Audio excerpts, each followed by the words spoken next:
What is going on, ladies and gentlemen? Welcome to the Only Football channel. My name is Kyle, and today we're going to be doing a little bit of nerding out on football, and I'm going to tell you why. I was watching my notoriously repetitive everyday podcast by DNVR Bar, where they talk about the Denver Broncos, and it's a lot of fun, and it's all centered around Denver. It's not really an NFL podcast. And I was listening to them, and they were talking about next-gen stats. Now, they said something interesting. They said that next-gen stats is like a mystical thing because no one really has the power to access the stats. And I've been using next-gen stats for at least a year now, as long as the podcast. And I don't think before that, but I definitely have had access to it. So I decided, let's go into NFL Next Gen Stats and let's see, right? Because I want to create stories for you guys. I don't want to just repeat the news. So when I went into Next Gen Stats, I found a really cool section. It was called the first one, just to keep it light in the beginning and fun. I don't want to go like straight into the weeds. The first one was actually called Fastest Runs.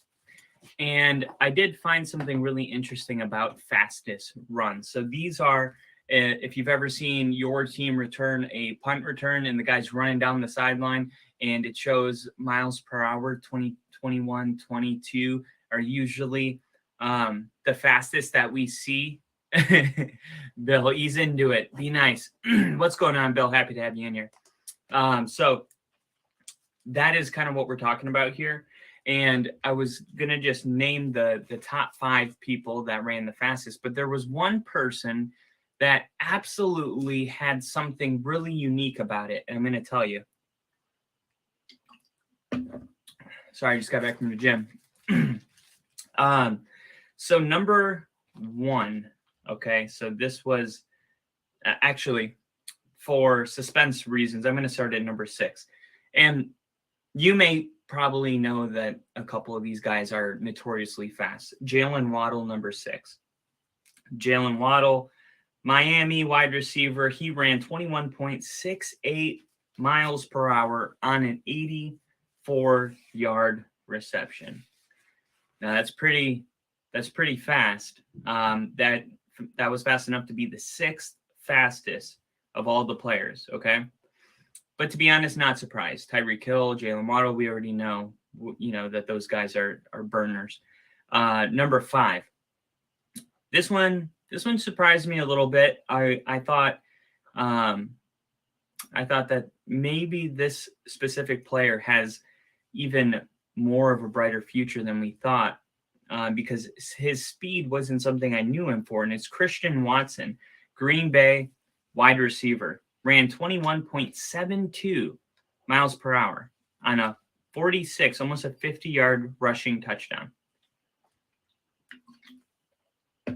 So one common theme that we're seeing already is usually, and this is every year, when you look at the top 5 fastest ball carriers, it's always a punt return, a 70-yard reception, right? Because the average player needs about, I don't know, maybe like 40 yards to really get into that top speed. So I don't find it a coincidence that going down the line here, it's 74-yard rush touchdown, 62 rushing touchdown, 62-yard reception, 84-yard reception. The nature of the play is going to be some kind of long distance play. Okay. So number 4, this one probably surprised me. I'll say the second most, not the player, but the whole stat. When I tell you what surprised me the most, it's probably going to surprise you too. But this was definitely number 2 in being mind blown. Y'all, Deshaun Jackson. Deshaun frickin' Jackson. I mean, I thought that Deshaun Jackson was like, I don't know, 40, maybe 38. Dude, this guy's out here still running with the young guys. I mean, he's up here with Christian Watson and Jalen Waddle. Mad respect to Deshaun Watson. And he did that in Baltimore as a wide receiver on a 62-yard reception, running 21.72 miles per hour, which, if you're keeping track, that's actually tied with Christian Watson, who I put at number 5, because Deshaun Watson doing it's way cooler because he's 40. So, yeah, there you go. Another 62-yard reception, a good distance, you know, the nature of it. Number 3, Breece Hall, New York Jets, running back. 21.87 miles per hour on a 62-yard rushing touchdown.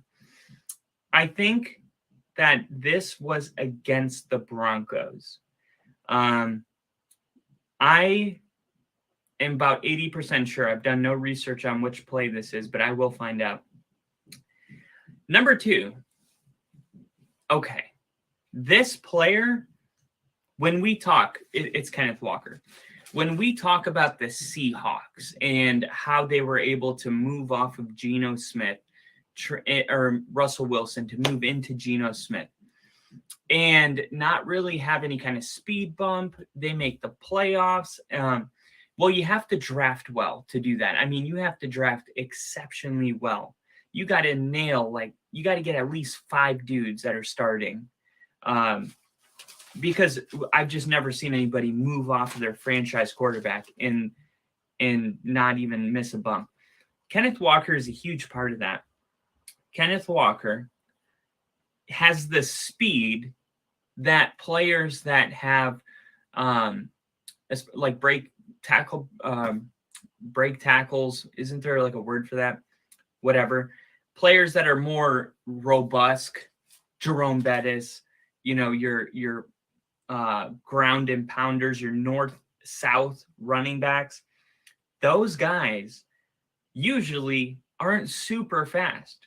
But the more I look into Kenneth Walker, the more I'm learning that he's a total hybrid. And don't be confused. He's like, we think a lot. I say we, but I know I do. I think of the fastest running backs to be like skinny, like Reggie Bush is, like maybe Isaiah Pacheco wouldn't surprise me. The more thick a running back becomes, like we look when Zeke put on the weight. Like one of the thing is he slowed down. Saquon Barkley, he is really fast and really big. He's an anomaly. But there are a lot of running backs that are not necessarily super skinny and thin that are just as fast as those guys. Well, Kenneth Walker is one of them. And that's why I'm really, really thankful that I dived into this, because I have a fantasy draft coming. And last year, I take the fantasy draft very serious. I'm going to hit this before Bill said Jalen Hyatt's going to be on top of that list next year. He hit 24 miles per hour in the combine. No, this is any player, any position, any player, just the fastest ones. And I think the one thing is,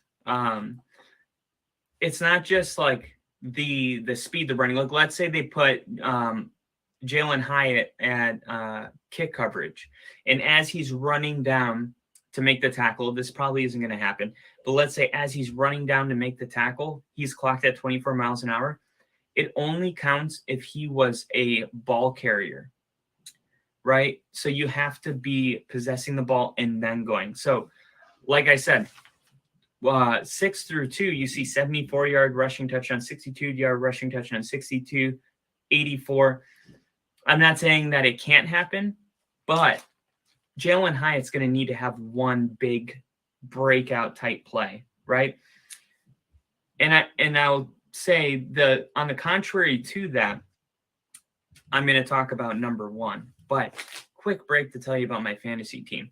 So my league, the commissioner is actually Rick, who we do the podcast with. Well, the first year that we did it, we got like a trophy made. We call it the below average gentleman, below average gentlemen's, something like that. Well, there's like a crystal football inside of a kind of like a wedding cake wooden, where it gets higher and higher, and then it goes in. I guess Rick bought it because you can take the top off the football and actually drink out of it. I didn't drink out of it. Maybe I should have, but I don't know if the others have. I need to propose the question, but I won the trophy the first time, and the winner gets to get a plaque, and they get to put it inside of the, it's on the bottom. So every year, the same trophy gets passed. We don't buy new trophies. We just pass the same trophy. So as a person that takes this very serious, I wanted to repeat. Well, I had to go to a wedding, and I'm at the wedding. It was a total disaster. I'm trying to log in. I can't log in. ESPN saying that they're sending me something to my email. I click the email or the link in the email. It takes me back to ESPN. I get stuck in this loop, and I had to auto draft, guys.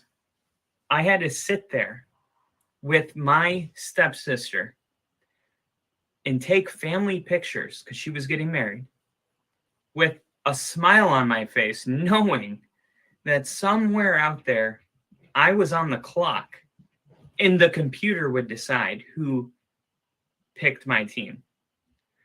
Well, the result of it, I basically picked up like 10 players off the waiver wire. I had a loaded team actually by the end of it somehow.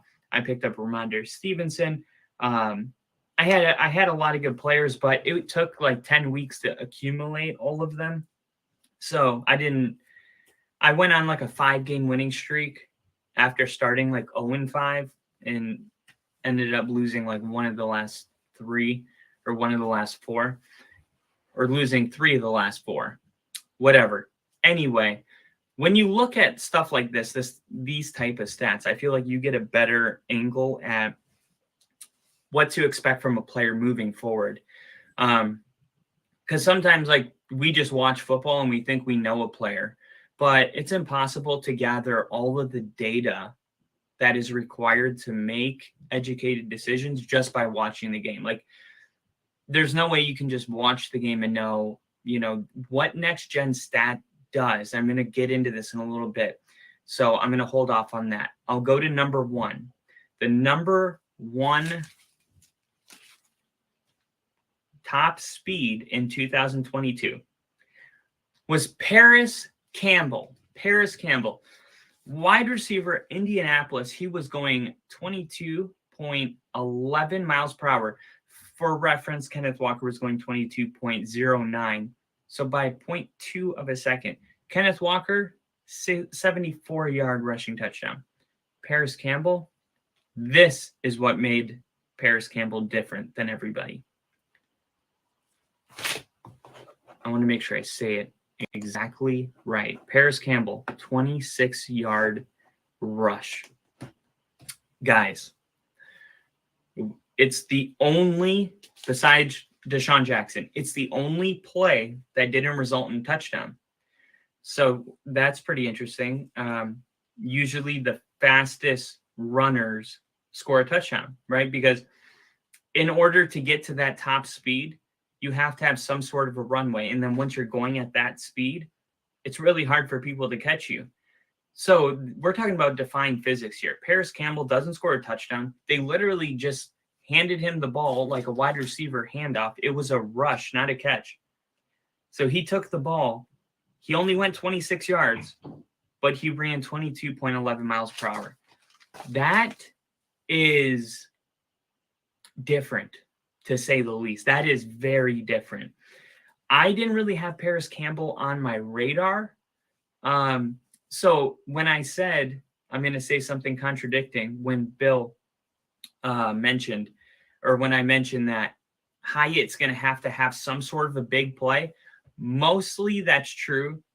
But if he can do what Paris Campbell did and just take a wide receiver reverse for 26 miles or 22 miles an hour on a 26-yard run, I mean, that's another way to get on the list. I didn't even know that you could get to that kind of a speed that quickly. I mean, that is really impressive, and it's definitely different than not just last year, but the years before. It's always a big play. Paris Campbell, that says that he has the acceleration, right? They call them fast twitch muscles.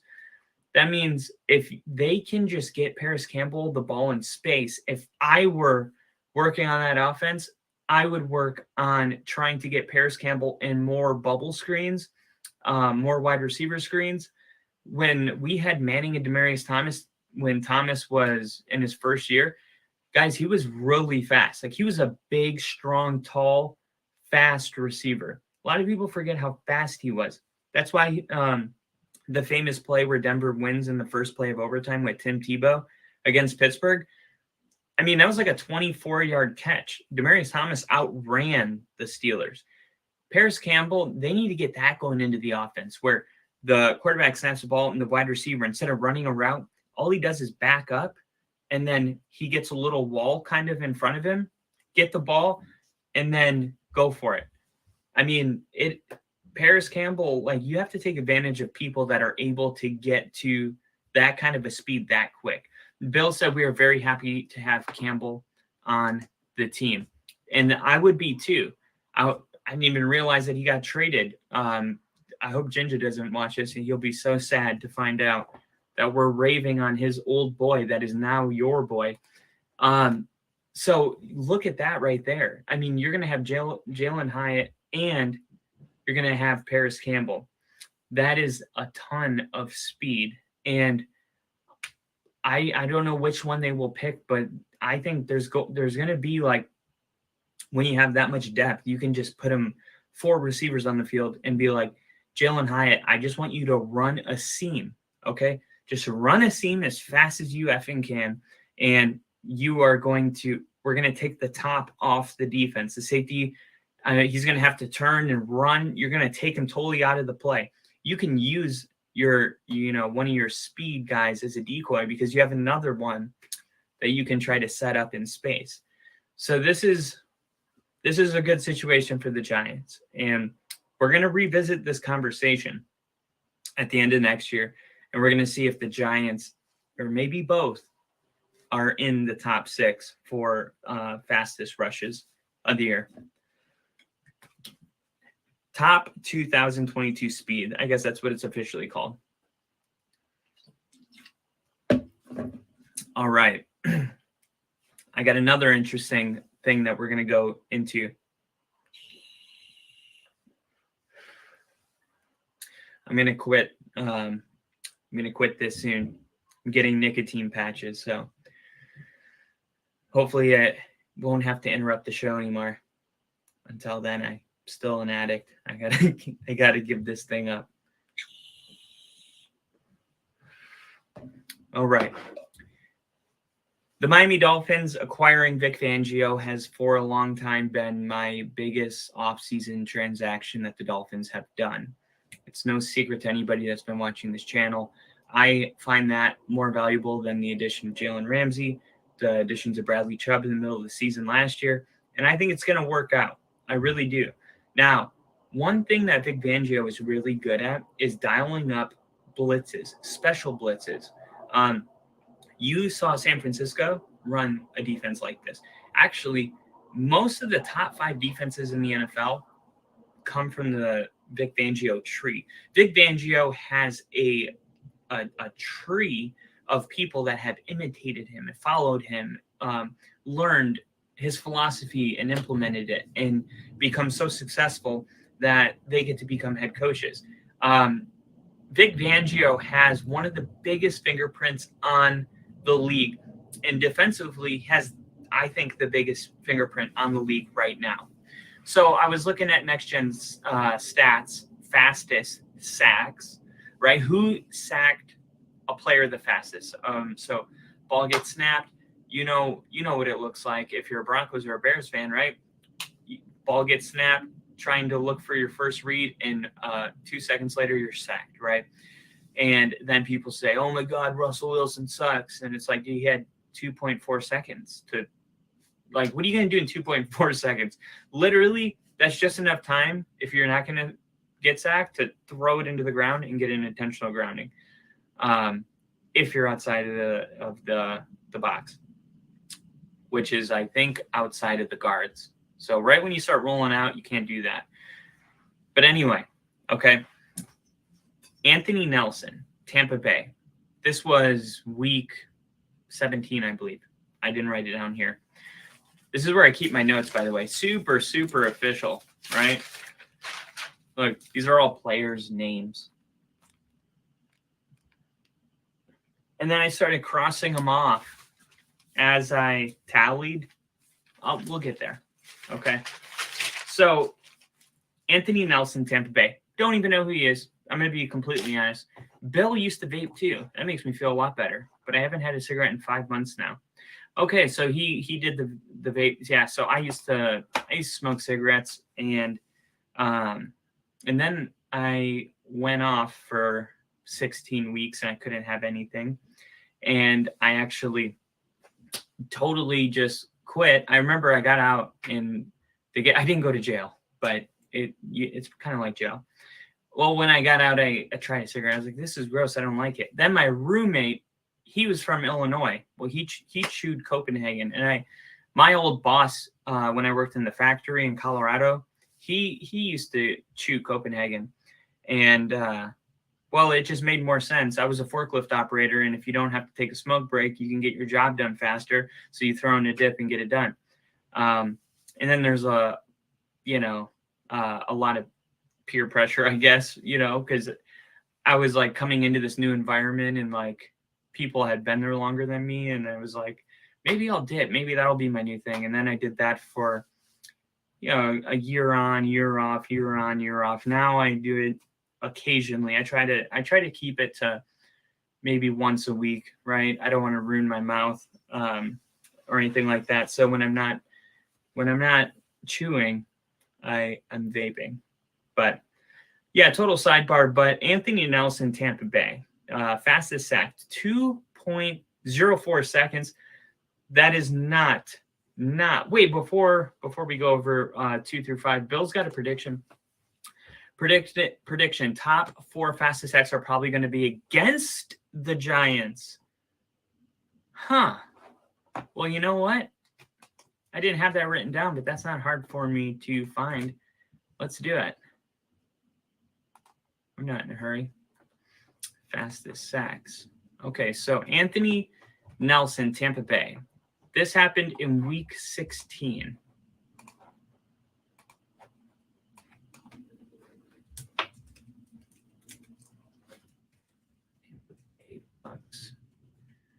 As in 21-22 season.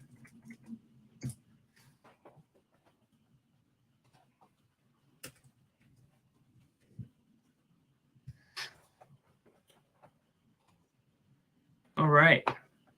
Week 16. Okay, so week 17. It was week 16. Week 16, it was against Arizona. Okay, so far so good, right, Bill? All right, let's go to number 2. Okay. I don't want to mispronounce this. Is that just Brandon? Okay. Brandon Jones. Now, this is Miami. Okay. This is why I brought up Vic Fangio. Because Brandon Jones is at number 2.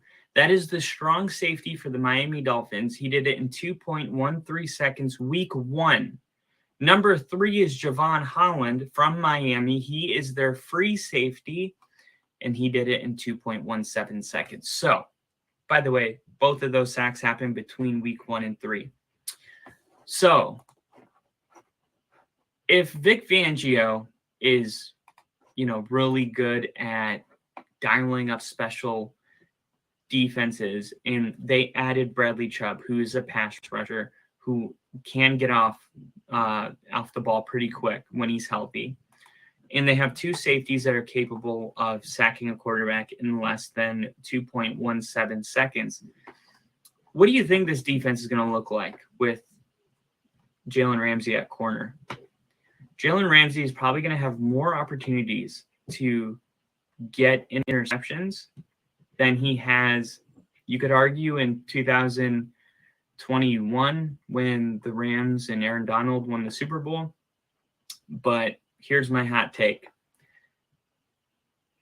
Jalen Ramsey will have more opportunities to have – there'll be more opportunities for Jalen Ramsey to intercept any pass as many times as there's been in his career, right? So I don't know what next-gen stats would call it, probably percent likeliness of interception.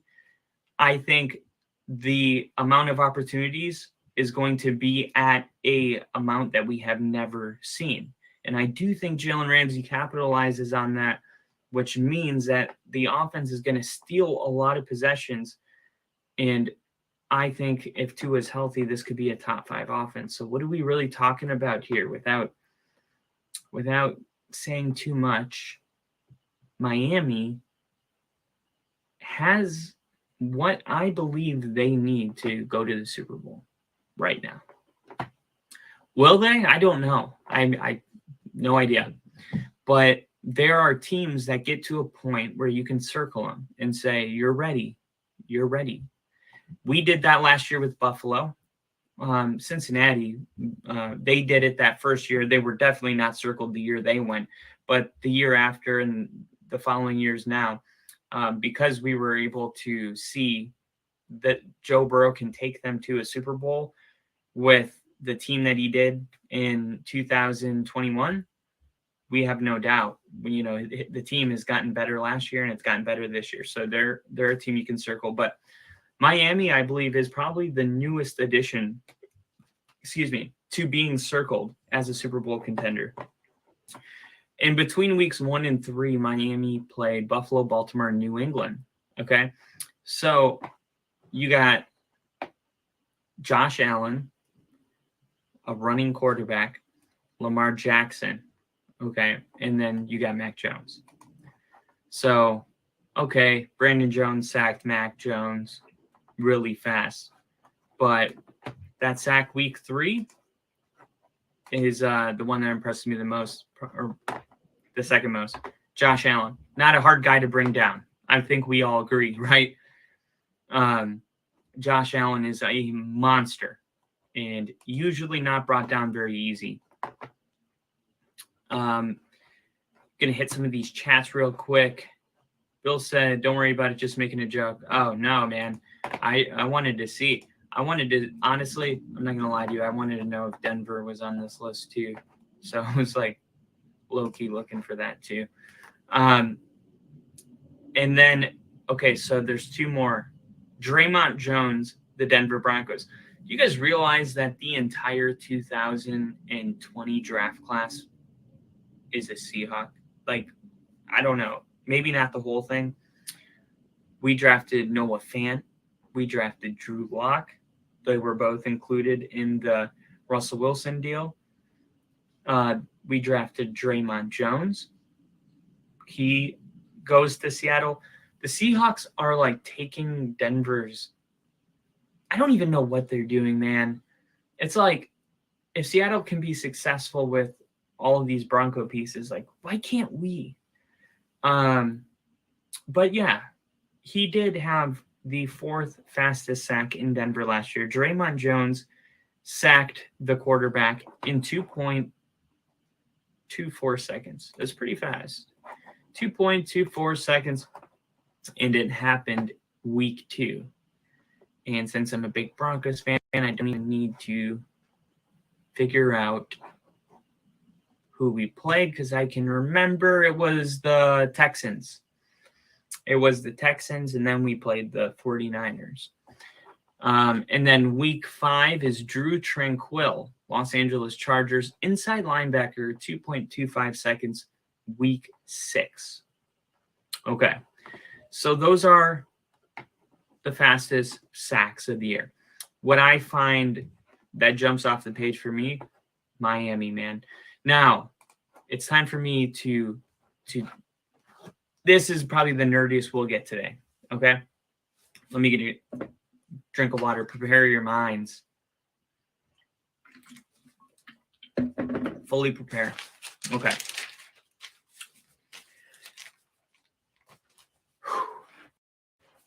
The NFL does a segment called Remarkable Rushes. Remarkable rushes, okay? The expected rushing yards model will bring new insights. There is a new technology that is being used in NFL Next Gen, okay? The expected rushing yards model will bring new insights to an area of the game that has been lacking in contextual analysis. Contextual analysis. I looked it up. I don't like to pretend I just understand things. Contextual analysis. I keep thinking of analysts, like whatever, ADD.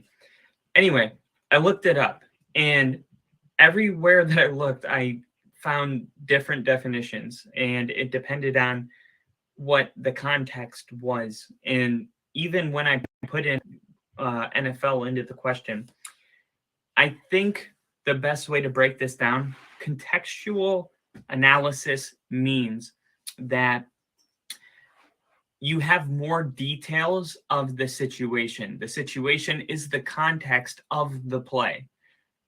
That just means more data. Okay, so what is the data that they are adding? Well, how about when the ball gets handed off on this down versus this down, right? If it's the ball's being handed off on third down, it's a lot more surprising than it is if somebody runs on first down. Even a step further, let's say out of 100% of runs that happened with 5 men in the box, a running play where the outside linebackers beat the tackles in the first 3 seconds usually equals the running back being tackled in 3 yards. Okay, so that's how you get the RYOU. That is remarkable or running yards over expected. Okay, so running yards over expected. Okay, so the system comes up with all the data, and basically it's like artificial intelligence that knows you getting the ball right here at this point in the game with this defense in this scenario.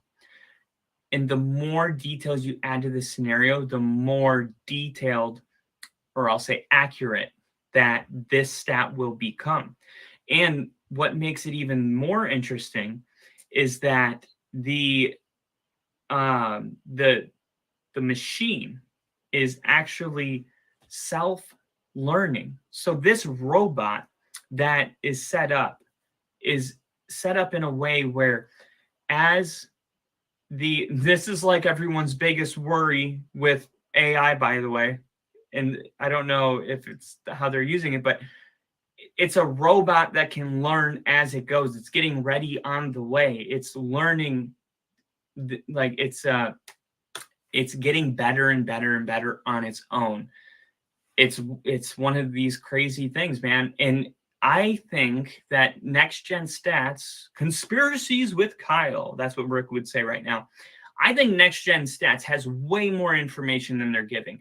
If you go to their website and look up like this remarkable rushes, how many times, right? We're looking at, okay, Saquon Barkley week 1, he got the ball. The scenario has been this way out of, the 99 runs that happen just like this.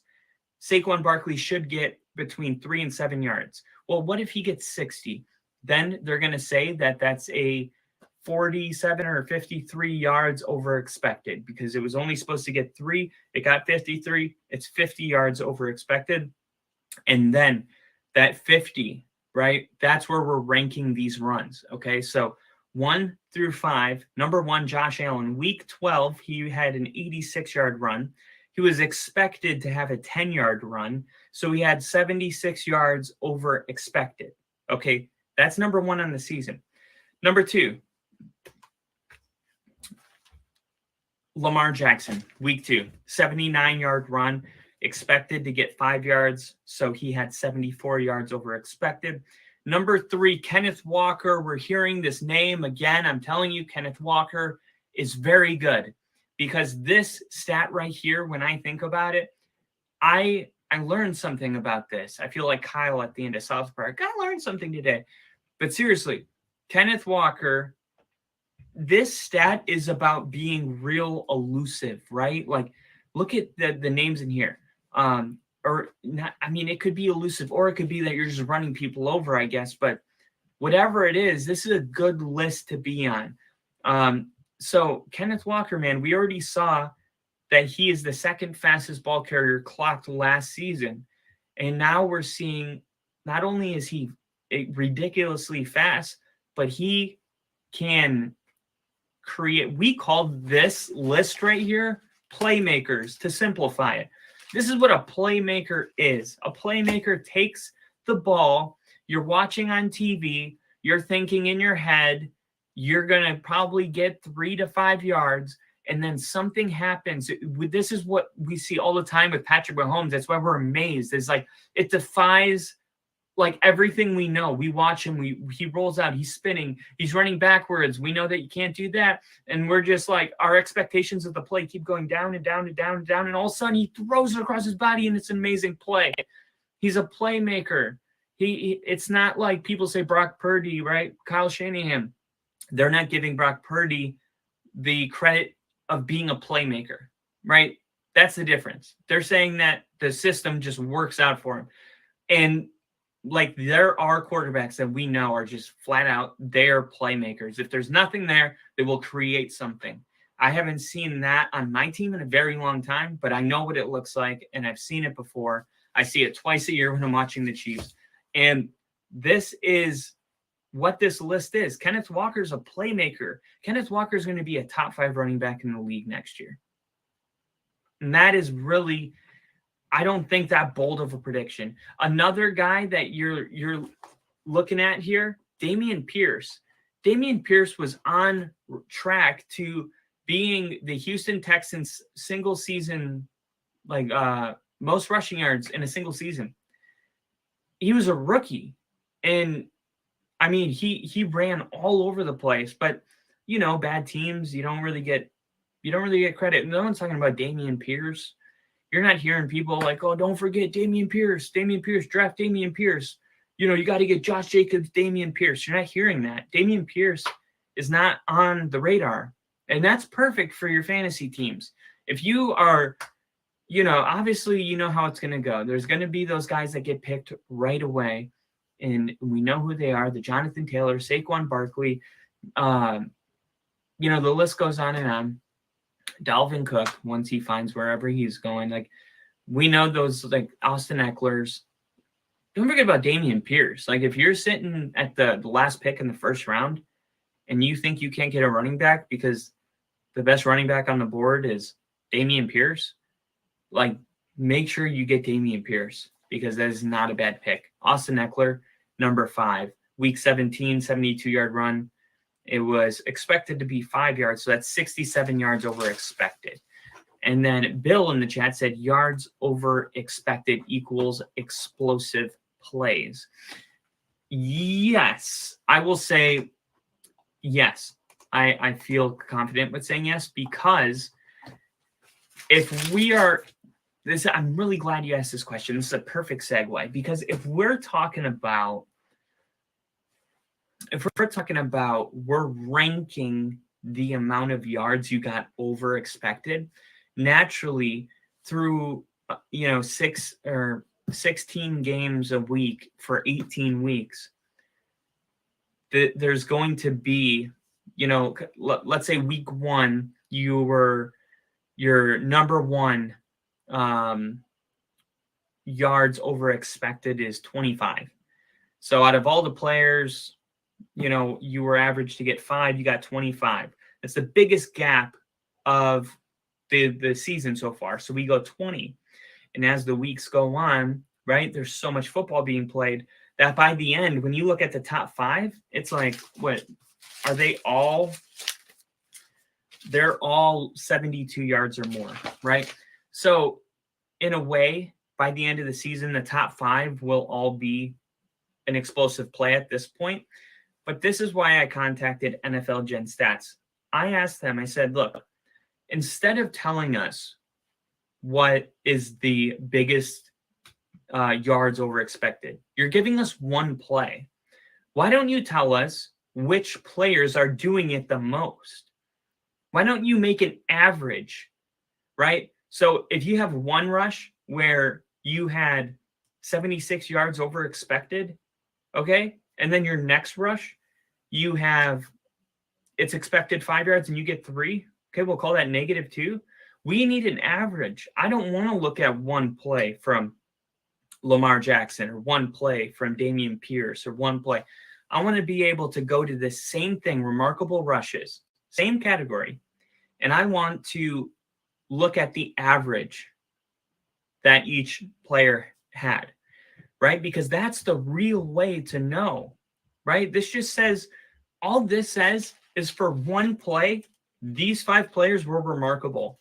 It does nothing when you're trying to figure out how often they did it during the season, right? And I do think Next Gen has the ability to do that. So they don't offer it on their website, but what they do offer is you can go to week 1 and look at the top 10, week 2, top 10, week 3. So what I did was I went week 1 through 18 and I looked at the top 1 through 8. And I wanted to see if there was any names that continue popping up over and over and over, right? Because I don't have all the information, but if I can at least get like, hey, these guys are kind of showing up consistently every week during the season, then that's probably a player that if the NFL did average yards over expected, they would probably be on the list. So that's the best I brought to you. But Kenneth Walker had 5 top 1 through 8 remarkable runs during the season. So let's see. I won't tell you which weeks there. That would be too long. But 5 different weeks during the season, Kenneth Walker was in the top 8 for yards over expected, which means that he is frequently doing that. He is frequently wowing the fans. He is frequently being a playmaker, and he was a rookie last year. There's something very interesting about this list. Most of the people on it are young, which tells me that there's a certain type of energy, a creativity, a creative side that you have when you're younger. Like these young guys, I'm talking about year 1 through 3. These are the guys showing up the most on the list because they're hungry. They're trying to earn that contract, right? They're fresh out of college, 2 years out of college, right? These older guys that, that I'm not saying they're not capable of that, but man, they get the wear on the tires, they tread on the tires. This is why people are like, why aren't they paying Austin Ekeler? Why aren't they paying all these running backs? The NFL has access to stats and information that we are not allowed to have, including how a running back degrades as a playmaker as the years go on.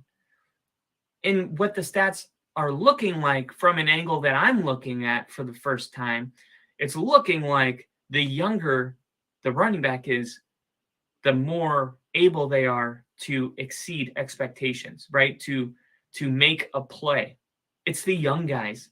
It's the Jonathan Taylors. It's the Tony Pollard. It's Justin Fields 6 times on the top 8, right? 6 different weeks Justin Fields was on the list for best for yards over expected. That's a playmaker. That's a young playmaker. Okay. Travis Etienne, he was in his first year. He did so well that they traded James Robinson to the Jets in like week 5 or whatever. Travis Etienne had 4 different weeks. Another guy, he didn't even play his rookie year out of Clemson. He was hurt. So, I mean, there you go. There's another dude. All right. Tyler Algier, 3 times was on this list. And Tyler Algier, for the people that don't know, that's Atlanta's running back who had over 1,000 yards last season.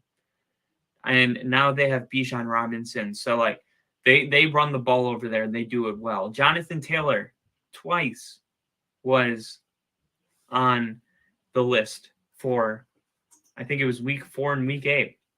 So, there's something to be said about these young guys, but not to segue too hard. I do believe that the owners and the coaches, or especially the people that work for the Denver Broncos and their job is analytics, I really believe that they know, like, hey, man, you're taking a huge chance when you pay a running back that's been playing more than 5 years. And this is why. Your playmakers are young. Yards over expected goes down. You start, if you know, the older you get, if the data says you should get a 5-yard run here, they're still good players. They're in the NFL. They're the best in the world. But they'll probably get like 5. You know, maybe they get 7. But maybe when they were younger, they were getting 12 to 15, right? There's that extra motor when you're young. Yeah, and it's not like a knock on anybody. It's just father time affects the running back position different than any position. The wear and tear that you go through as a running back, right? I feel like you lose a little bit as you get older, you know? And, you know, there obviously is running backs where you can point to and say, that's not true. You know, look how long this guy played at a high level, this guy, right? But you also see that there are players like Walter Payton, not Walter Payton, out of Barry Sanders, right? The ones that wanted to retire at the top only played, 7 years, 9 years? How long did Barry Sanders play? I believe he played like 7 years. So that should tell you something, you know, that even a guy like Barry Sanders could admit after year 7, that the amazement, the wow factor of your game starts to come back down. You start getting tackled. You start the stiff arms a little weaker. You stop seeing, you know, spin and juke. You start getting winded easier. Just not a young little stallion anymore. So that is something interesting. And also, man, just the fact that Justin Fields is on this list so many times. I mean, that even you might think to yourself, well, Jalen Hurts had a great year. Jalen Hurts is actually, weirdly enough, Jalen Hurts was only on this list twice, and it was twice. He had the third biggest run over expected yards week 12, and he had like the fourth. He was on it twice in 1 week. And it was because I think they were playing the Packers on Sunday Night Football that week, and Jalen Hurts was running all over the place. But it is worth noting about this Jalen Hurts or Justin Fields. Like, Justin Fields he can run. Like, he can run the ball very well. The offensive line, with the addition of Darnell Wright, some of their other acquisitions here, the Bears have all of the reason in the world to think that they can win their division when they have a running back that is a playmaker, right? That the Patrick Mahomes, that thing that you see, if you're a Bears fan and you've been watching all the Bears games, I haven't, I'm not a huge Bears fan, right? But if you're watching all the Bears games, this list tells me that there were multiple moments in the season last year that you were watching a Bears game and you said, he's got it. I don't know what it is, but he's got it, just like Jack Black said in School of Rock. Remember? Yes, you got it. I don't know what it is, but you got it. Welcome to the band. Justin Fields, welcome to the elite quarterbacks. I know you can't say it yet, but if he's a playmaker, he's going to get himself there, right? The playmaking stuff comes from the stuff you can't teach. It's instinctual. And if Justin Fields has that and he can develop as a thrower, right? And I think he will with better all line, the sky's the limit. All you need is a playmaker in a top 5 quarterback, and you have a chance every year. Aaron Rodgers is in New York. This is the year for the Bears to start a new legacy for themselves. They have the quarterback. They believe they have the quarterback. And the Packers are in a similar situation, right? They believe they have their quarterback. Justin Fields and Jordan Love. That's a lot of pressure. Two teams that believe that they have their quarterback. And if they underperform by the end of this year, they're both going to have to figure out what to do moving forward. I think Justin Fields is more safe than Jordan Love because of how many remarkable runs he had last season. But still, we're going to need to see him do some remarkable throws this year. But yes, Next Gen Stats is something that you can go into yourself. It's something that you don't, for DNVR, in case you're watching this, because they're sitting there like, we don't have access to it. Maybe they meant we don't have access to the stats that matter the most, because that is definitely what I felt when I was coming in here. I'm like, come on, you got to be kidding me. Improbable completions. Mac Jones had the number 1 most improbable completion. It was to Devontae Parker. The completion probability was 7.4%. Week 3, 25-yard reception. Dak Prescott to CeeDee Lamb. Week 11. Jalen Hurts to Devontae Smith. Week 3, 8.1 chance of being complete. It was a 45-yard reception. Cooper Rush and Dak Prescott. Cooper Rush to Michael Gallup, 8.2 completion probability. And Trevor Lawrence to Marvin Jones, week 12, 8.2. So this is what I'm talking about. Like, Next Gen Stats is like, here's 5 plays, right? It's like, why not tell us which quarterbacks had the most over a course of a season? It's like, out of, Mac Jones' 50 throws, he had, he was able to complete the most passes with an average of the lowest completion probability. Like, they're giving us peanuts, man. We are literally a bar snack to these people. We want the filet. We're ready to eat the potatoes. Stop holding out, man. We want to know this stuff. We're nerds too. We want to get into this stuff, man. You guys are letting us know that you have the capability, but you're teasing us. You're not giving us what's important. You're just giving it, oh my God, a 25-yard touchdown reception. That's such a distraction. Cool plays, fast players. No more distractions. Round it up. Get it together with the whole entire season and get all that data together and let us know something important. I want to be at the end of the year and I want to hear Dak Prescott had the highest completion percentage of throws with the lowest completion probability. Okay, it's like, so, you may have to read a paragraph or two to understand it. I had to do it for remarkable catches or remarkable rushes. I had to read, but you might have to read a little bit, and it's like, okay, we average the completion probability, right? And then on the flip side, it's like, you could be like Jalen Hurts, out of all, 2,000 of his throws this season, they average the highest completion probability. And that will tell you that A, Jalen Hurts is throwing a good ball, right? Because it's out in front of you. It's a good ball. It's higher completion probability. B, those receivers are getting space. Good job on the receivers. Okay. If the completion probability is lower, probably the coverage is better, which means the throw has to be perfect. I mean, there's a lot we can do with this. I feel like we haven't cracked the surface yet.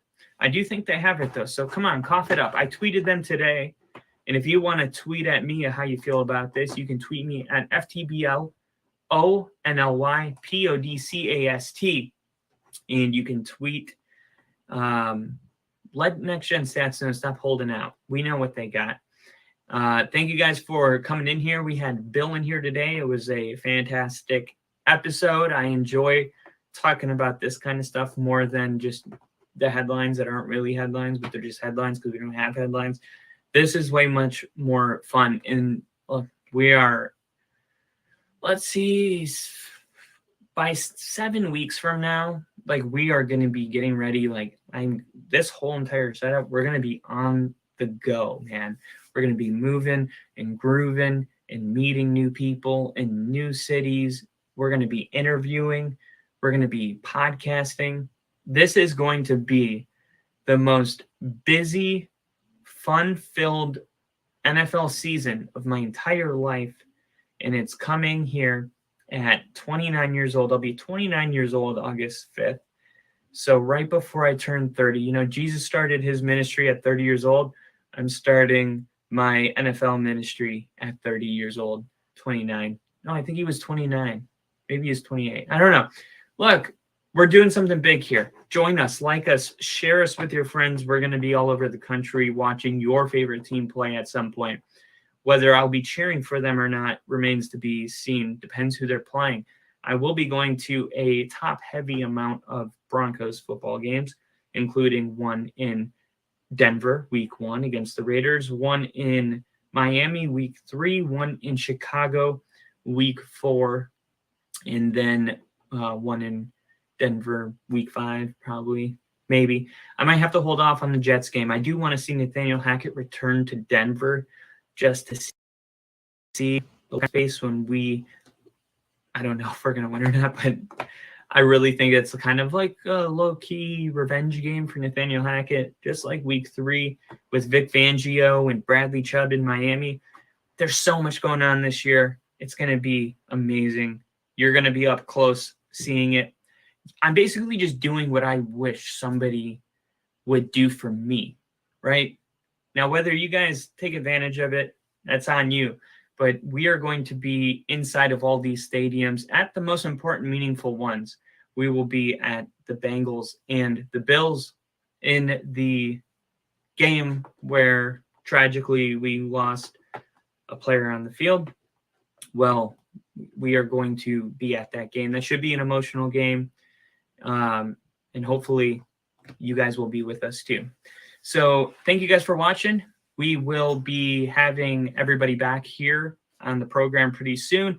Excited to have my pal back, my friend, my everything, and now Rick. You can follow him at that exact tag title, ANDNOWRICK, and now Rick. And if you guys have anything to say or have a video, I'm about to go into dad mode, and really I'm about to just like stop saying, hey guys, if you want to give me a video idea, I'm about to be like, drop it. What do you guys want to talk about? I will go into the weeds. I'm a retired man. I can do it. I have time. Let me know what you guys want out of the content of the show. Do you want to be more nerdy? Do you want to be more gossipy? Let me know what you're feeling, what flavor you want to do. But we're going to be doing football no matter what here on Only Football. So let me know what you guys want. And I will see you guys soon on Wednesday with Only Football with Kyle. Until then, go Broncos and see ya.